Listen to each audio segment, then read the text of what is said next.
It is our pleasure to be joined by the reigning USA Softball Collegiate Player of the Year. She's also a member of the reigning national champions and is soon to be the home run queen ever in college softball. She is Jocelyn Alo. What's going on? Nothing much. How you guys doing? Happy to be here. Doing good. So when are you going to break the record? Huh? When are you going to do it? When are you going to break the record? You got to be tired of everyone talking about it, right? Yes. Just know it'll happen. So I'm not worried about that at all. Neither are we. And you have to be, you are maybe our most requested guest ever from the people that listen to this podcast. So we had to make this work, and thank you for joining us. As far as softball right now goes, how is it getting the Barry Bonds treatment? I mean, what's that like when you know that you're constantly being pitched around? Yeah. I kind of went through it in high school a little bit my senior year. So ironically, like it's happening my senior year here. I think in Hawaii, I had like probably 50 consecutive walks over the span of like pretty much the whole season from beginning to end. I got walked every single time. I even went up left-handed and they still walked me. What? Yeah. But as far as here, like I know teams will start pitching to me again. I don't really know why they wouldn't. You know what I mean? Like I'm still a normal hitter, just like everyone else, I would think. So it's not like I don't get out. You know what I mean? So I don't know why they wouldn't pitch. I guess they don't want to be on the highlight reel. You know, I know. that record-breaking home run. It has it been hard for you to focus? And I know leading into the season that you knew it was probably this was gonna take place at some point, and I don't know if it's happened quicker than you thought or if there's more buzz than you thought, but just how has the whole process been? It's got to be difficult. It is pretty difficult to handle, but I've been talking a lot with Lauren, and it's kind of giving me a peace of mind knowing that she's gone through this too. So I'm not just experiencing it alone. Um, but it has been hard to concentrate every now and then because sometimes I feel like I want to hit so bad that like even when I'm getting walked, I'll like maybe think to like, oh, maybe I can hit that even though it's like a ball. But yeah, just in that case, it's been hard, but there has been a lot more buzz than I was expecting to. So, but I mean, I guess it's just good for the sport of softball and just continuing to grow the game. So if it's good buzz, then I'm here for it. Yeah, we saw those crowds at Yeah. the Mary Nutter Classic. I was like, yeah, phones are out when you're up to bat. They got people beyond the outfield fence trying to track down the ball just in case it Yeah. happens. Like you're right. There's a lot of buzz. How cool is that? And it's not just, obviously you chasing the home run record's a massive deal for the sport, but just y'all's team in general, right? It just seems like there's a ton of attention, a ton of buzz. I mean, is that something you guys talk about at all? Because it does feel like OU softball has become basically the biggest thing going in the sport. Yeah. As far as like if we talk about like us kind of like being number one, whatever, we really don't because there's so much that we could work on and when you're in that number one spot, kind of everyone's gonna come for you. So you kind of always have to be at your best game. So we never really get complacent in that aspect of the game. Um, like even today's practice there was so much things we had to work on from this past weekend that we thought we could have cleaned up a little bit. So we're always constantly looking for something to be working on, and there's always something for us to be better at. So just kind of never being complacent in that area. But I mean, it is good that we are being talked about just because like I feel like softball sometimes only now is like starting to really get out there to people, and it's good that like people are talking about the Sooners and people are just talking about softball in general. So I think it's good as well. It's interesting just kind of building on that point. I remember before last football season, Nick Saban was asked about the difficulty of winning back-to-back national championships. And he referenced he had A-Rod come in to talk to the team, which how big of a baller are you to just have A-Rod go ahead and come in and talk to your team? But A-Rod talked about they won the World Series in 2009, but they didn't repeat in 2010. And he thought that their team was better than it was in 2009. And he said it wasn't the distraction, it was the attraction. That there was so much buzz from the national championship that people were getting pulled in different ways for appearances and speaking opportunities. And there was so much hype that everyone kind of maybe lost focus on the team and the goals and all of that. How have you guys managed that? Because I know that through that championship run last year, it was so amazing. And it just, the fan base just exploded and it was all anyone talked about for so long. Has that been difficult to manage, and how have you guys managed that? Yeah. I remember whenever we first got together, like we were discussing like how we felt, how we still felt about the national championship team. And we were just kind of telling the new freshmen how it felt and like what it is to play Oklahoma softball and the things that come with it. And we were like, I remember Grace Lyons was like, yeah, I mean, like winning was cool. And then like soaking it up was super cool. And then like 2 days later, we were like, okay, what's next?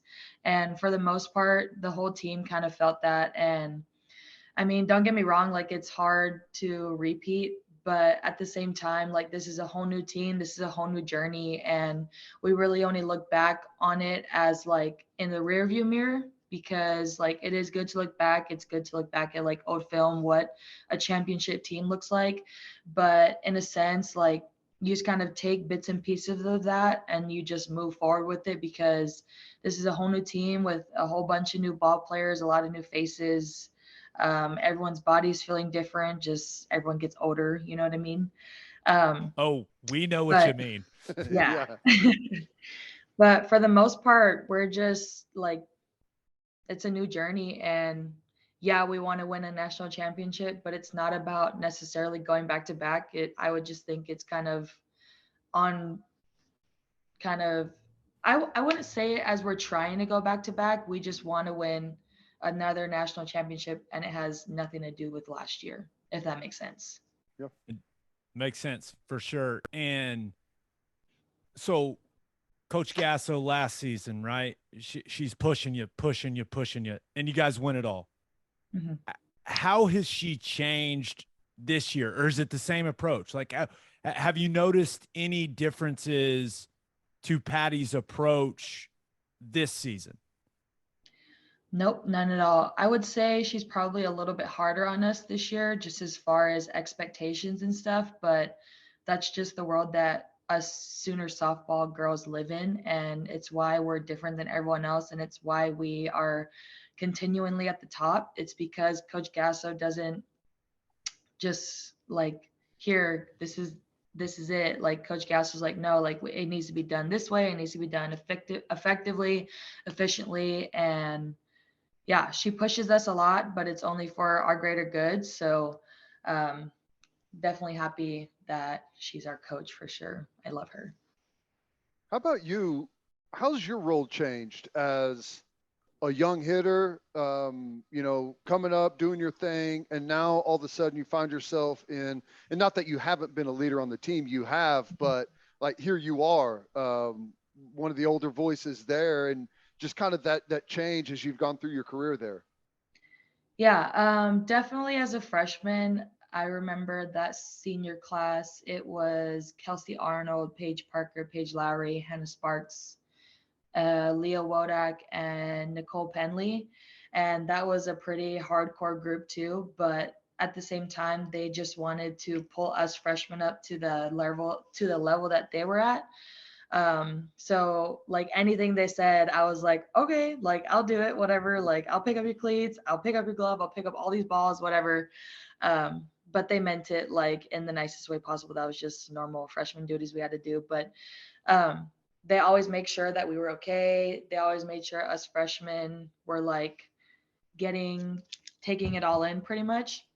And then just kind of as time went on, I took a lot of what that class had done for me. I took a lot of what Sid's class did for me and just kind of molded it kind of into my own thing. And it's definitely different being in a leadership role, but I kind of have been the past 2 years. Another person I know that helps me a lot with the leadership role is Lindsay Elam, who is our captain. So she's definitely like back and forth, and we've been here since day one. So we kind of know how it's supposed to go, how it's supposed to be run. But I do like being looked at as a leader because I know like whenever I do say something, like people are going to listen. And I'm not normally one that'll be like, okay, guys, let's do this and this and this. I'll normally talk whenever I feel like something needs to be said. So I would say lead by example type, but they know like if they needed help with something that they could talk to me. So I'm a very approachable person. I would like to think so. Definitely. Yeah. But so with the leadership piece, how tough is it to be the leader right now, even all the success you've had when like teams are just pitching around you? You know what I mean? Where it's kind of like, do you ever just feel like I know you want to help your team and do anything you can to help your team, but if people are just going to continue to pitch around you, and we're hoping it doesn't keep happening, right? But does that affect it in any way? I wouldn't say it necessarily affects like me being a leader. I would say it just kind of affects like me just being a hitter because I want to hit. You know what I mean? Like I feel like people come to the games and they don't want to see me walk. Like they come and watch you. They come to watch us play. They come to watch us hit. So me just being a hitter, like I just want to hit the ball all the time.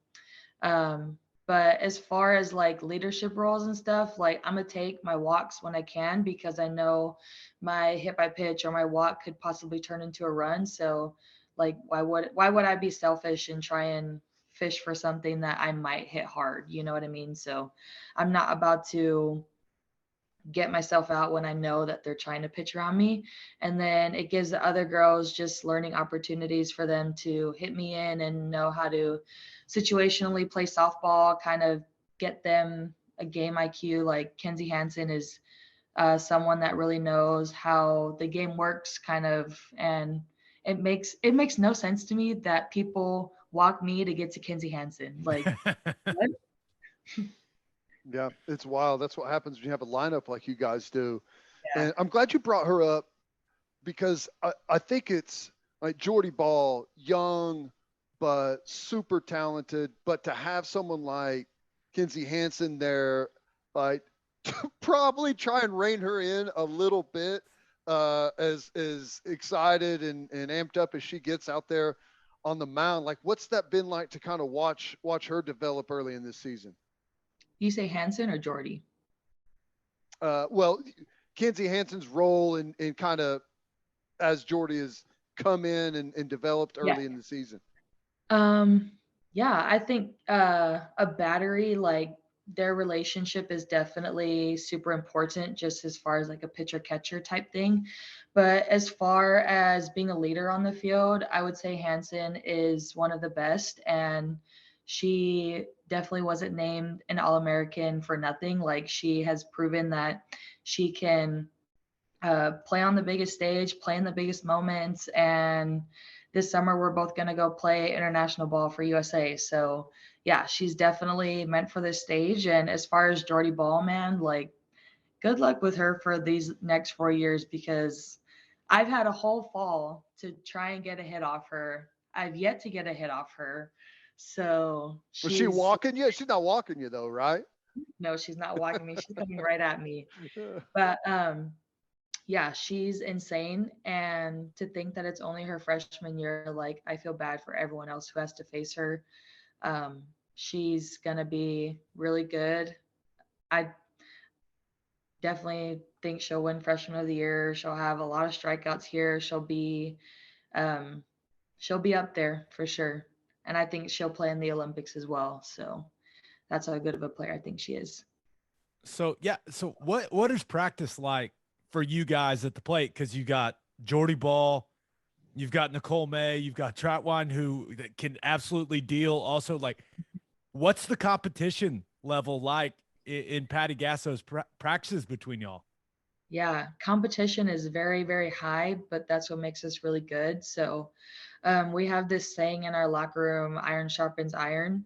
And having a pitcher like Jordy Bahl go against a hitter like me or a hitter like Hansen, hitter like Tiare, Jada, anyone in this lineup is only going to make us better. And we make them better just as much as they make us better. So practices are pretty intense, but lots of good competition, which is only going to help us in the long run. You mentioned the international stuff, which is really cool. Is that like whenever you're growing up and you're playing softball, like and you're going through the younger levels, is that the ultimate goal? Like for you, what is like the ultimate, I've made it, I'm there? Is it the national championship in collegiately? Is it the Olympics? Like what's kind of always been your driving force? I've kind of had a checklist of things, and you know who else had a checklist was Tom Brady. So he was like, I'm gonna just check off this Super Bowl, check off this, check off that. But I checked off pretty much everything that I've wanted out of softball except for a gold medal. So I'm definitely going to be getting that in 2028. I know that for a fact. I'm putting it into the air right now. But another thing I'm super excited for is to just play pro ball this summer. So I don't know where I'll be yet, but just depends. I'm obviously focusing on college softball right now, but that'll come. So I have pro ball, possibly AU or the WPF with Lauren's league. And then I do want to play in Japan as well. They have leagues over there that Keilani played in. So yeah, I have a lot of really good things that I'm really excited for. So back to the home run record. You guys have a game Monday at home, right, against Minnesota, and then your next games are in your home state of Hawaii. Yeah. Is there a small part of you that wants to break the record in your home state? Just a small part. A small part, like my pinky nail. But no, it'll happen when it happens, and I don't really care where it happens. I just want to make sure that my dad's there. So yeah, that's the only thing. I don't care where it happens. You mentioned, but I guess it would be cool to have it in Hawaii just with everyone there. So yeah. You were talking about how you've been able to speak with Lauren Chamberlain about the record and everything, which is cool. That it's to be able to know the person as well as you do, that you've got the record. But how is that? Is it weird at all? Because that's a huge deal, and like to be the all-time home run leader is like the greatest thing you could ever have. And for her to be as gracious as she is passing it off, it's been so cool to watch, man. It really has been.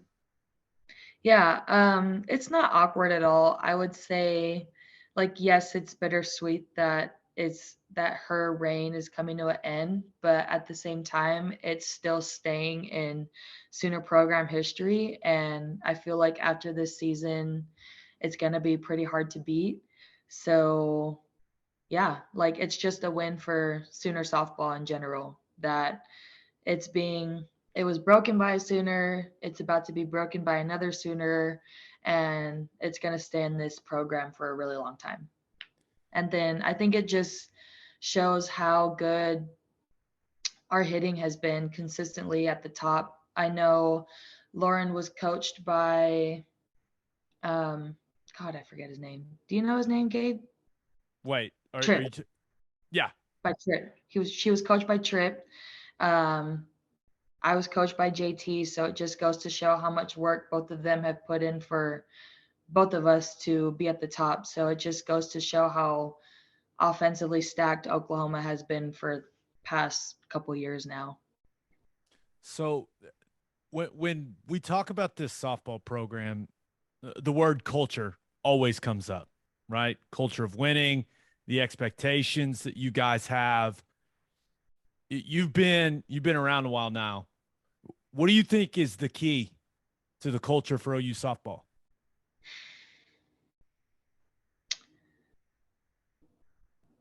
We just have this secret sauce. Like, we just do everything differently and for the right reasons. And I feel like we play the game the way it should be played versus like how, like the way major leaguers play. Like, I don't think they play the game right. Like, but we play the game right, and like just our work ethic, our blue collar mentality, our championship mindset, like it's different from everyone else. And I feel like people notice that whenever they watch us play, because that's why they want to watch us play, is because they like to see like why we're so different than everyone else. And it's just a testament to Coach Gasso and the coaching staff that she always puts together every year, and just her mission to turn us girls into women through softball, which is crazy to me that like she really does do that. So what she says is you come in as a girl and you leave as a woman. And when I came in, I was definitely a girl. And now I feel like I'm a woman of the game. I'm a woman of life. I definitely am not scared to say no to nobody. Feel is right. So yeah, just from everyone else. You know, whenever I think about you guys, and I know there's a ton of work to do before we even get to the championship conversation, but I, who's the rival? Like, I know we've got our university rivals in like Texas and all that stuff, but when you sit around and think about it and think about the World Series final, if you could pick one team that you'd want to beat in that World Series final, who is it? Or do you not even care? Don't even think about it? I'm not gonna say the team because I don't want them to hear it, but Smart, you smart. guys off camera. Um, but at the end of the day, I don't care who it is because I know we're gonna be anybody in that other dugout. So as long as you know who you want it to be, that's all that matters. As long as the team knows, you don't have to Yeah. tell us. I I love it. She will. walked me on that question. She walked me She right, pitched around you right there, pitched right Ted. around me. I love it. Good But stuff. one thing that with all the success you guys have had recently under Patty, one of the interesting things, and you and I had a conversation about this after you guys won the national championship. It's like you guys have almost become the evil empire of softball. And why do you think so? Why do you think OU softball has so many haters now? Like, what's up with that? I don't know. I didn't even know why people were hating on us during the World Series. I was like, because we're winning, you're hating on us? Like, sorry. But I don't know. It was actually so annoying, like whenever people were hating on us, blah blah blah. But people that were just talking about it were people that never went to the school, so they don't even know what it is to actually be a Sooner. So, um, yeah. But people that have been in this program, they know like we just do everything different and we play the game the right way, and we don't really care what people are saying out there because we know that we would beat them. So, I saw the quote today, and I think it was Kobe Bryant said, uh, people love the good ones, but hate the great ones, right? it's a great, So that's yeah, kind I of saw what's that going on too. with the team. What was it like to see the the outpouring of support and everything come together to get that new stadium for you guys, which everyone is just jacked up to see and can't wait for that whole thing to get rolling. But that had to be a big moment for you guys, because that says a lot about how far the sport's come. Mm-hmm. Yeah, it definitely meant a lot to just the Sooner softball program specifically, just because like Coach Gasso is consistently winning, consistently at the top, and still is in the same Marita Hines, which like nothing is wrong with Marita Hines at all. But Coach Gasso definitely deserves a new stadium and deserves to be playing in top tier stadiums. So it meant everything for Sooner softball program, and I'm so sad that I won't be able to play in it, but I'm definitely gonna come and like watch all the games. And I think the people that have come before us to has a lot to contribute, because we wouldn't be in Marita Hines without them. The girls that played at Reeves Park then moved over to Marita Hines, and now we're going to be playing in this big ginormous stadium, Love Stadium, and it's great to see how far it's come. But I just want to give thanks to the previous Sooner sisters before that have come before us. This definitely wouldn't have been possible without you guys playing, so thank you, and we'll just continue to live at the top. Yeah, my advice, because Teddy played, right? And we remodeled the stadium, got new facilities. I played, added seats to the stadium, new facilities. The best way to go about it is you look at it and you go, I had something to do with that. Yeah, I had absolutely. something to do with that. And that's the way I always approached it. And I've always wondered this. What's up with number 78? Yeah. It was my dad's football number. Football guy. I knew it. I knew. I've only met him once, but that guy has football guy energy. Yeah. Yeah, he does. I only have one more, Ted, and I don't know what else you got, but I was told to ask why you hung up your wrestling shoes back in high school. What because state champion and you went out on top. What's the story? What's the story there? Yeah, so I wrestled before I even played softball or t-ball. My dad was a wrestler too, and like yes, he was going to put his girls in wrestling. And I remember being like probably 8 or 10, and I remember watching my aunts wrestle um in high school, same high school I went to, and she won a state championship. And then I remember watching my other aunt wrestle, and she got second. And I promised my dad right after, like when I was 8 or something, I was like, Dad, I promise I'm gonna win you a state championship. So freshman year, I thought I was gonna do it. I ended up taking third. I lost in the semis to a girl like I beat a week before, which was annoying. But took third my freshman year, came back with vengeance, and went out on top my senior year. And as much as I wanted to go, I probably could have been a 3-time state champ easy in wrestling. But as much as I loved wrestling and I still love wrestling, I knew that wrestling wasn't going to get me to college. So hung it up on top and solely focused on softball from there on out, and definitely didn't want to injure myself wrestling because softball season's right after that. So yeah, I was just hung it up on top. That sounds like a good family reunion to go to. Yeah. With the aunts. Which have you ever tried to take one of your aunts' crowns, state champions? No. No. Well, wrestling? we were all in different weight classes. So Gotcha. yeah. But my older sister placed third, and she was my wrestling partner my last year. I wrestled my sophomore year. That's when I ended. She was my partner, but no, I didn't. No. No. I lied. I've got one more question, because everyone knows it's kind of one of the stories when it comes to Patty Gasso's greatness, right? Where I think it was your sophomore year, right? Mm-hmm. Where she tells you, hey, get away for a little bit, take a Yeah. break. What did you do when you took the break? Like, were you just hanging out? Like what was going on during this break that everyone knows about that happened a couple of years ago? Yeah, sometimes like now when people ask, I just like to tell them that I went on a cruise.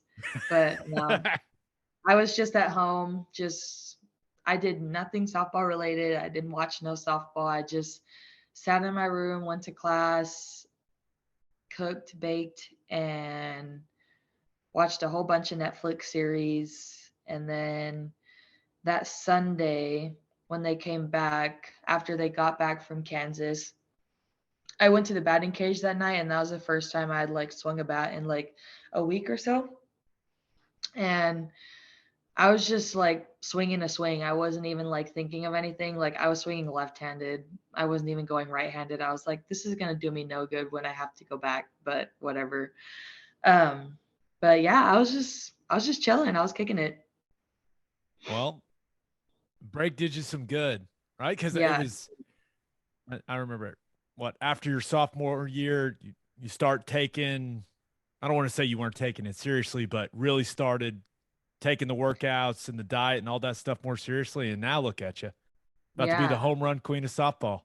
yeah. It was definitely a wake-up call. It was definitely a maturing learning moment for me. So I kind of always look back on it, and I tell the girls now whenever they go in from freshman year and transition into that sophomore year, I just tell them like, hey, like you don't have to do anything that these people say. Like, because I was like, okay, everyone's saying I have to hit 30 more home runs. Let's hit 30 more home runs. And then I couldn't even hit one home run at one point. So I just tell them to just stay within themselves and don't get too far ahead of yourself. So yeah.